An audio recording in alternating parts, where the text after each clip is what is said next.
Hi, I'm Craig, and welcome back to another on-the-road video brought to you by ApplianceVideo.com.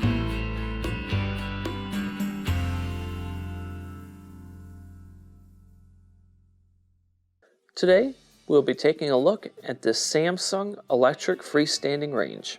We'll show you how to remove and replace your convection element. To begin this repair, we must first access the back of the unit. Stop. Before beginning any repair, always be sure to disconnect the power to the appliance. It is also recommended to test the outlet for the proper voltage. The tools you will need for this repair is a number 2 Phillips screwdriver, a tack puller, a 9mm nut driver or socket, and a voltmeter. Now that we are at the back of the unit, we'll remove the back panel. We'll go around the perimeter, remove all the Phillips screws that hold it on.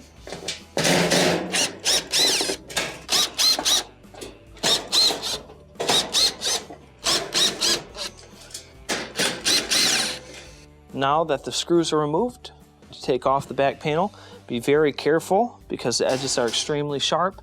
You'll have to pull out on the bottom, lift up, and slide it out, then set it aside.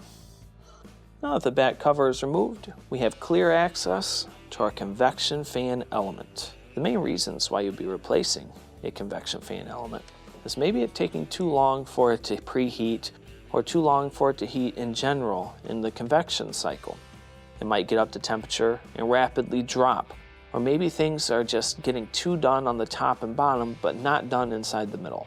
These are all indicators that you could have a bad convection element. The first thing I would do is unplug the spade terminals.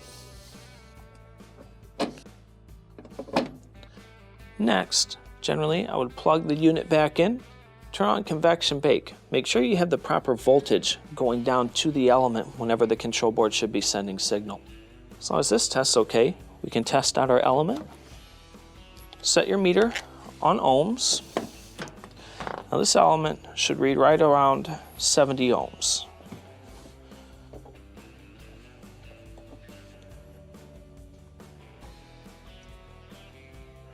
We're reading 71.6. So the element is actually testing out okay.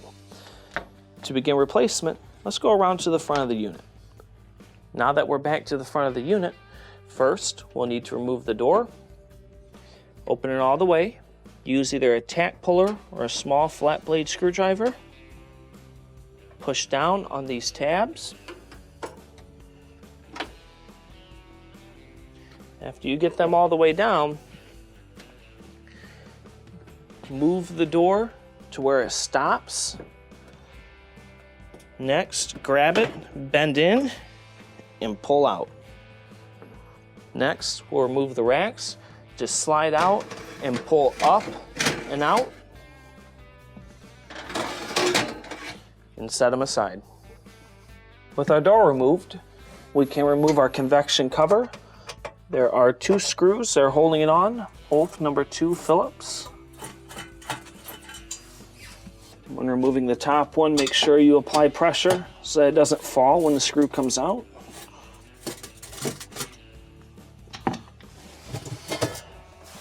Lift it off and set it aside.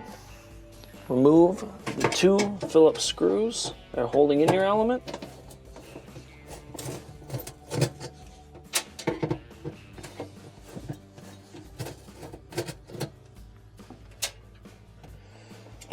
Gently pull out on the terminals. Lift up out of the bracket. Slide out and set it aside. To install the element, put the terminal end in first, glide it over, reattach it into your bracket. Replace the 2 Phillips screws that were holding it in.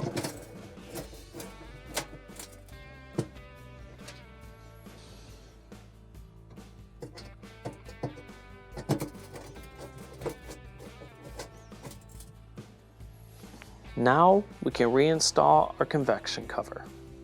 Put in your top screw.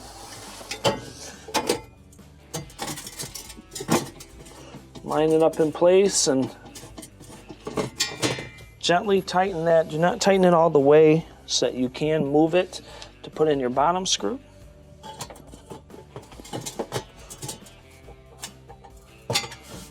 Tighten your bottom. Remember to tighten the top. Now we'll reinstall your racks and door. When putting your racks back in, put them in at a tilt and then slide it in. Same with the other one. Next, install your door. Slide the hinges in the slotted area. It will go in a certain way. You'll have to do them kind of at an angle until they catch. There's a rod inside of it. But once they're at that spot, you'll be able to open it. Push back in on the locks. Now we can go around to the back of the unit.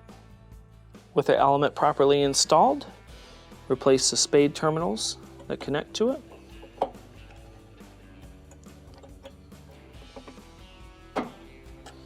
Now we can reinstall the back cover. To install your back panel, first you need to guide the sides into the slotted area.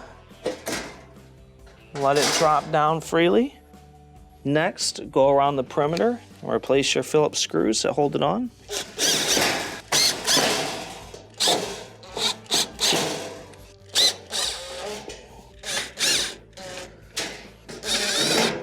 And this will complete your repair. Thank you for watching another quality video brought to you by ApplianceVideo.com.